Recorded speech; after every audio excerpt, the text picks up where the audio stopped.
sir. Good morning, sir. Welcome. કેમ છો? બસ ખુમાં. Thank you, sir. 3.5 top FM પર હું રોજ સંભળાવું છું મારો અવાજ, પણ આજની જે ખાસ સવાર છે એ તમારી સાથે છે અને પોરબંદર જિલ્લા કલેક્ટર કચેરી ખાતે હું આજે આવ્યો છું. તમે મને આમંત્રિત કર્યો છે, તો સૌથી પહેલાં તો એના માટે થેન્ક યુ. આપનું સ્વાગત કરું છું સમગ્ર વહીવટીતંત્ર અને ગુજરાત સરકાર તરફથી. સો હાય, ધીસ ઇઝ આરજે મિલન અને અત્યારે હું આપણા પોરબંદરની જિલ્લા કલેક્ટર કચેરી ખાતે છું અને મારી સાથે પોરબંદર જિલ્લા collector Shri SD Dhanani sir છે. Welcome to Top FM sir.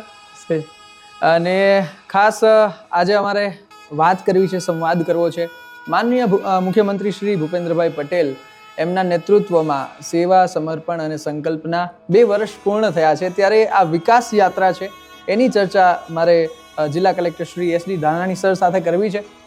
Sir, યુથની વાત આવે ત્યારે ખાસ આપને મારે પૂછવું છે કે યુવાઓના વિકાસ માટે થઈને છેલ્લા 2 વર્ષમાં સરકાર દ્વારા થયેલા જે પ્રયત્નો છે, જે પ્રયાસો છે, એના વિશેની ડિટેલ છે આપણા દર્શક મિત્રોને આપો.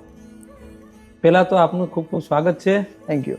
આપણે વાત કરી યુવા વિકાસની, તો યુવાનો એટલે માત્ર શિક્ષણ નહીં, જી, પણ શિક્ષણથી પણ આગળ.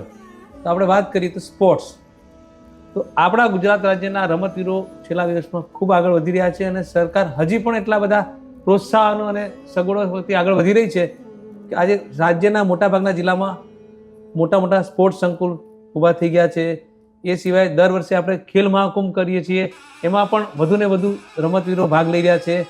અને આપ જોઈ શકો છો કે છેલ્લા 2 ઓલિમ્પિક અને લાસ્ટ ઓલિમ્પિકમાં પણ ગુજરાતના રમતવીરો અને ભારતના રમતવીરો પોતે મેડલ પણ લઈ આવેલા છે.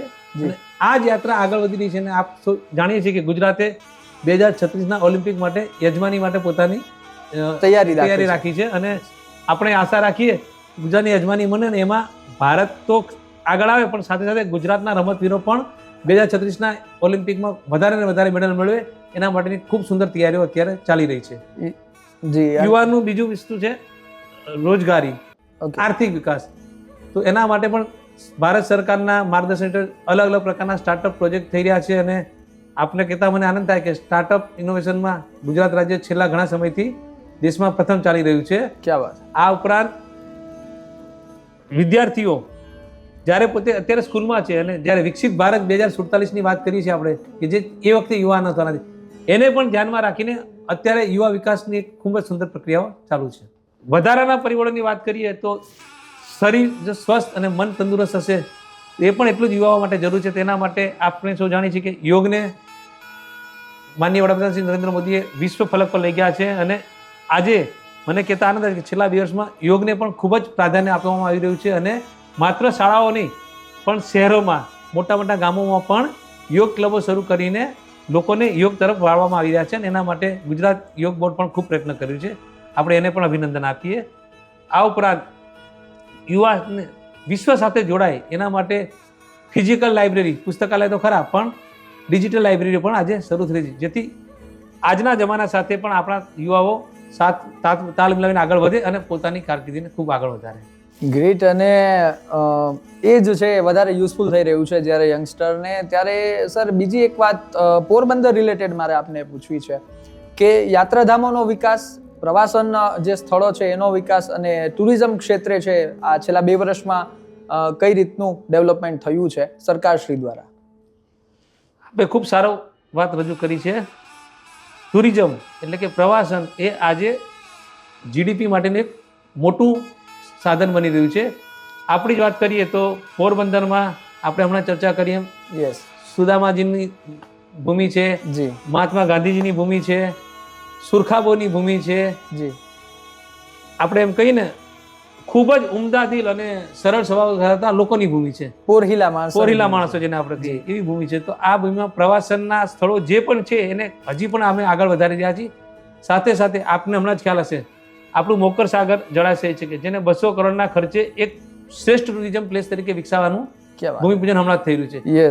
આ ઉપરાંત ભવિષ્યની વાત કરીએ તો આપણે મહાત્મા ગાંધીનું એક સ્ટેચ્યુ, જેમ સરદાર વલ્લભભાઈ પટેલનું સ્ટેચ્યુ કેવડિયા કોલોની ખાતે, એવું આપણા જ પોરબંદર જિલ્લામાં એક ઊભું થાય ને એક આખું સંકલ્પના એવી છે કે એક શાંતિ નગરી જેવું એક આખું ઉત્પન્ન થઈ, જેથી દ્વારકા અને સોમનાથની વચ્ચે પ્રવાસ કરતા પ્રવાસીઓને પોરબંદરમાં પણ 1, 2 કે 3 દિવસનું એક રોકાણ થાય અને એને પણ મજા આવે, એ પણ ચાલી રહ્યું છે. બાજુના દ્વારકા જિલ્લાની વાત કરીએ તો દ્વારકાધીશ મંદિર છે, આખું દ્વારકા કોરિડોર તરીકે વિકસી રહ્યું છે. પણ બેટ દ્વારકા જ્યાં જવા માટે પહેલાં આપણે હોડીનો સહારો લેવો પડતો અને થોડી અગવડ થતી, આજે સુદર્શન બ્રિજ બની ગયો છે. બેટ દ્વારકાની આખી કાયાપલટ થઈ રહી છે. પ્રવાસીઓનો એટલો બધો સરસ ઉત્સાહ અને આનંદ જોવા મળી રહ્યો છે કે આપણને લાગે કે ના, ખરેખર આજે ગુજરાતના તો ઠીક પણ ભારતના અને વિશ્વના પ્રવાસીઓ પણ આ વિસ્તારની મુલાકાત લઈ રહ્યા છે. જી, અને ખાસ વાત સર આપને હું એ પણ જણાવું કે હવે સિંહની ડણકો છે એ અહીંયા પણ સંભળાય છે આપણા બરડા જંગલની અંદર, અને બરડા સફારી છે, જંગલ સફારી એ શરૂ થઈ છે. તો એ પણ આપણા પોરબંદર વાસીઓ માટે, અને સાહેબે જેવી રીતે વાત કરી કે સ્ટેચ્યુ છે મહાત્મા ગાંધીજીનું, એ પણ આવનારા દિવસોની અંદર છે, એ બનવાનું છે. અને એ વ્યક્તિત્વ છે, આમ તો વિશ્વ ફલક ઉપર છવાયેલા ગાંધીજીના વિચારો છે, એમના આદર્શો છે, અને હવે એક પ્રતિક રૂપે પ્રતિમા પણ આવનારા સમયની અંદર આપણા પોરબંદરમાં જોવા મળશે. તો આ પોરહિલા લોકો માટે ખૂબ મોટી વાત કહેવાય. પ્રથમ દિવસથી જ આ જંગલ સફારીને પ્રવાસીઓનો ખૂબ સારો પ્રતિસાદ મળી રહ્યો છે અને આવનારા દિવસોમાં હજી પણ આ જંગલ સફારી વધારે વિકસાય એના માટે વન વિભાગ પ્રયત્ન કરી રહ્યો છે.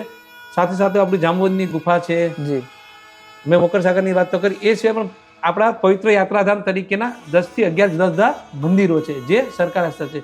તો એને પણ સાથે ભેગા કરીને અમે એક છત્રછાયારી ચલાવવા માંગીએ છીએ કે જેથી એક આખું એક ટ્રસ્ટ બને અને આ તમામ પવિત્ર યાત્રા સ્થાનોની ખૂબ સુંદર વિકાસ થાય, પ્રવાસીઓ એનો મુલાકાત લઈને ખૂબ આનંદ પામે અને એક હર્ષની લાગણી લઈને જાય, એના માટેના પ્રયત્નો ચાલુ છે.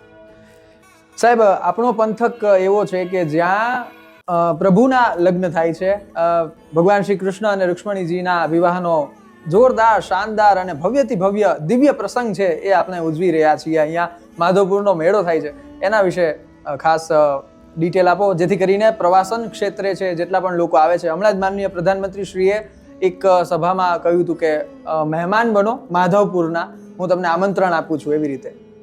આપણે ખૂબ સારી વાત કરી છે. માધવપુર એટલે શ્રી કૃષ્ણ અને રૂકમણીના વિવાહનું એક સુંદર સ્થળ.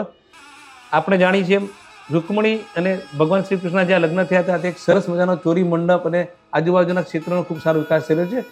સાથે સાથે માધવરાયજીનું જે મંદિર છે, હાલ એનું પણ રિનોવેશનનું કામ ચાલી રહ્યું છે. આ ઉપરાંત મૂળ મંદિર છે જે એએસઆઈ હસ્તક છે, એને પણ ડેવલપમેન્ટ કરવાનું ચાલી રહ્યું છે. માધવપુરની ચોપાટી છે એને ડેવલપ કરી નાખી છે અને હજી પણ એમાં ડેવલપમેન્ટના જુદા જુદા ક્ષેત્રો આવી રહ્યા છે.